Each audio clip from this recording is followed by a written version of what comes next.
Apa sih partisipasi politik itu?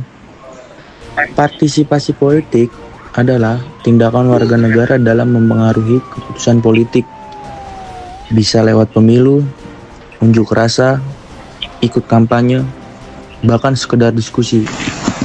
Di sistem demokrasi kayak Indonesia, partisipasi itu wajib kalau mau ikut negara jalan benar.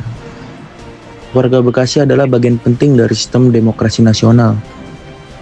Bukan cuma nyoblos, tapi juga kritis terhadap kebijakan. Bekasi adalah daerah urban yang strategis.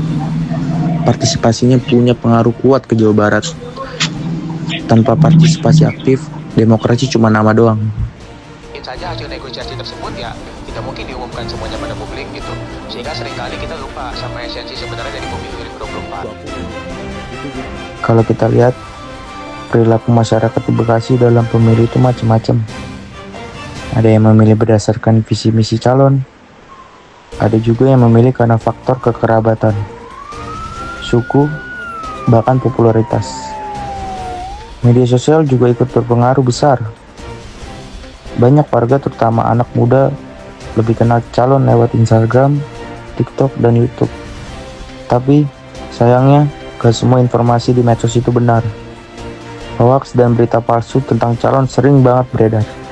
Karena itu, penting banget buat kita semua punya literasi politik. Biar kenapa sih? Biar kita bisa memilih dengan bijak, bukan karena ikut-ikutan, tapi karena paham siapa yang layak kita pilih. Perilaku politik masyarakat di Bekasi. Ada 3 tipe pemilih di Bekasi. 1. Rasional. Pilih kandidat berdasarkan program kerja, rekam jejak, integritas. 2. Emosional. Pilih karena faktor kedaerahan, agama, suku, atau sekedar ikut-ikutan. 3. Pragmatis. Pilih karena dikasih duit atau janji hadiah. Rasional adalah bagus buat demokrasi. Pemimpin yang dipilih cenderung kerja nyata. Emosional, resiko pilih pemimpin yang gak kompeten tapi populer. Pragmatis, merusak sistem. Korupsi tumbuh dari politik uang. Masih ada kasus politik uang skala kecil di beberapa kecamatan di Bekasi.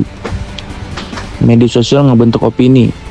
Pemilih muda kadang positif, kadang malah termakan hoax. Kalau milih karena duit 50.000, jangan kaget 5 tahun ke depan.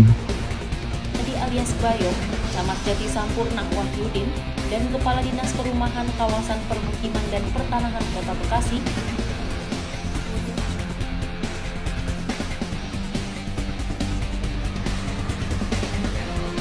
Kurangnya literasi politik di kalangan muda, masih banyak hoax politik di media sosial, politik uang yang normalisasi karena faktor ekonomi, pendidikan politik SMA SMK bukan cuman hafalan teori, sosialisasi kreatif dari KPU pakai TikTok, Instagram, dan Reels.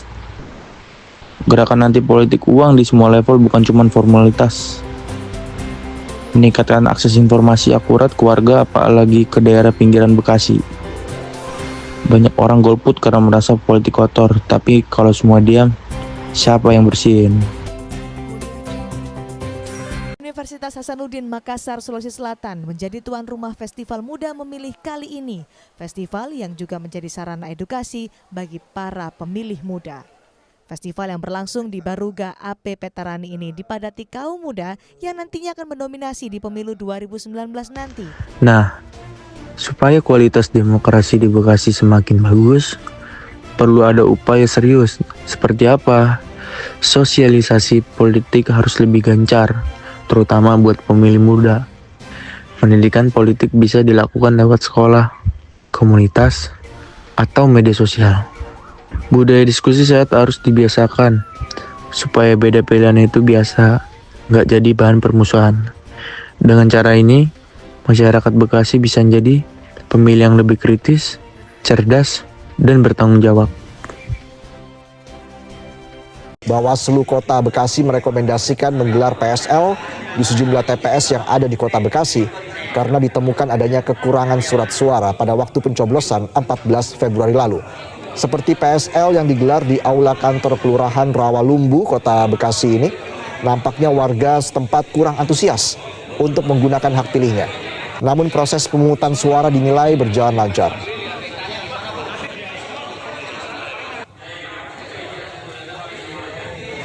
Memilih itu bukan sekedar ritual, tapi pertarungan masa depan. Satu suara di Bekasi, satu langkah buat Indonesia yang lebih benar. Jangan apatis, jangan pragmatis, jangan cuma ikut-ikutan. Di tangan kita, masa depan Bekasi, jangan pernah remehkan suara lo.